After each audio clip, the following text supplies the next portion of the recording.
You're watching Fugitive Red Eye, and welcome to the first episode of Dan's Picks. This is the series where Super Dantastic picks out a movie and has me watch it and review it. The criteria for this is it needs to be a movie he's seen and I haven't, and today, as you can tell by the title, I'll be talking about the movie Man on Fire. Man on Fire is a 2004 film based on the book of the same name. It's actually the second book that's been adapted from that film, and there's also a Hindi remake, but we're not talking about either of those. We're talking about the 2004 Denzel Washington version, which I watched last night and am now reviewing. I'll start with the plot. There will be some spoilers, but I'll try to avoid very major ones. There will still be some major spoilers, but I'll leave out a few things here so that you still have a reason to watch the movie if you haven't seen it. But if you don't want any spoilers whatsoever, you may want to watch it and then come back. Denzel Washington stars as an assassin who's sort of retired and taken up a life of drinking.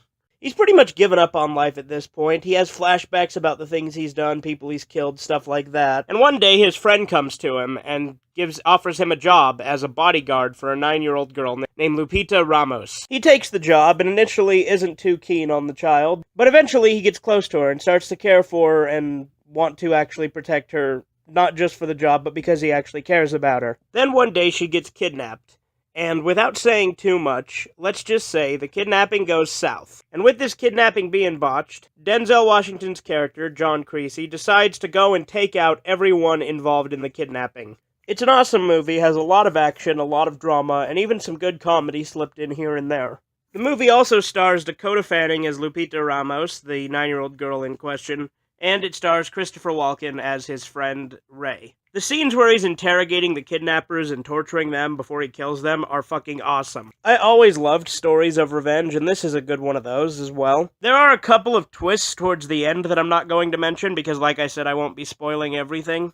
But I think that's enough about the plot. Let's talk about what I thought about it. I very much enjoyed the movie. I thought it was very good with the drama and the action and the torture scenes where he's torturing the kidnappers. I don't see really anything wrong with it. Denzel Washington does a fantastic job. Christopher Walken actually seemed in a serious role for once, did a really good job. And Dakota Fanning did a really good job as well. All the actors in this were state-of-the-art. I've never seen the original French-Italian movie based off the book, but regardless, this one stands really well on its own. I've also never read the book itself, so I don't have that to compare it to, but one thing that surprises me is the reviews this movie got are not that great. I've said time and time again I never trust critics, and this is just further evidence of why that should be the case. This movie averaged about a 7 out of 10 everywhere, and only has 39% on Rotten Tomatoes. Now, why someone wouldn't like this, I don't know. Maybe they're a fan of the French-Italian version, maybe the book's very different, I couldn't say, but as a film on its own, it's amazing. I don't know why anyone would dislike it. The film takes place in Mexico City, and as such, quite a lot of it is in Spanish, but there's also quite a bit of it in English, with the main character, John Creasy, played by Denzel Washington, as an American, and Lupita being half American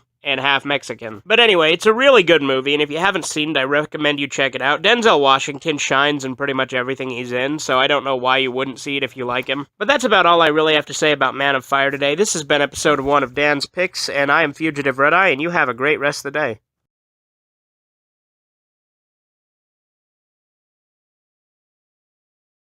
Subscribe to Fugitive Red Eye.